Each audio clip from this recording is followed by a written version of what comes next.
Naniniwala ka ba na the eyes eat first? Isipin mo na lang, kapag sunog ang pagkain, kahit masarap pa yan, parang ayaw mo nang kainin, di ba? Kaya gumawa tayo ng hot pot na hindi lang masarap, ang ganda pang tingnan.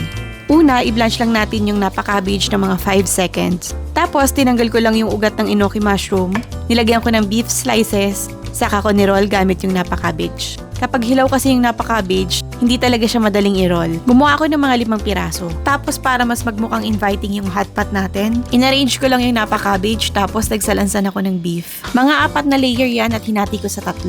Naglagay din ako ng iba't ibang mushroom na hiniwa ko sa iba-ibang size para puno at mas appetizing tingnan. Ngayon, gawin na natin yung sabaw. Sa 1.5 litro ng tubig, naglagay lang ako ng 2 tablespoon na soy sauce, paminta, 1 tablespoon sesame oil, 3 cloves garlic na dinikdik ko lang, konting luya, isang slice na puting sibuyas, 1/2 tablespoon sugar, at isang chicken cube. Kung sa tingin nyo kulang pa ng alat, dagdagan nyo na lang ng konting asin. Tapos takpan at pakuluan. Habang hinihintay natin kumulo, gawin na natin yung dipping sauce. Nag-chop lang ako ng scallions at paghaluin lang ang 2 tablespoon soy sauce, 1 tablespoon Shaoxing wine, 1 tablespoon cane vinegar, 1 teaspoon sesame oil, 1 teaspoon sugar, 1 tablespoon hoisin sauce, 1 tablespoon peanut butter, at isang garlic clove na grated. Haluin lang ng mabuti. Idagdag ang scallions, tapos naglagay din ako ng chili garlic oil kasi mas gusto ko yung may konting anghang.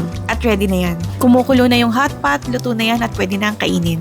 Isawsaw natin sa dipping sauce. Grabe, sobrang sarap. Ang lambot ng beef, ang fresh ng gulay at ang comforting ng sabaw. Perfect talaga to lalo na sa malamig na panahon. Kung nagustuhan mo to, isave mo na para hindi mo na hanapin next time at huwag mo kalimutang mag-follow kung gusto mo pa ng mas marami pang recipes na kayang gawin sa bahay.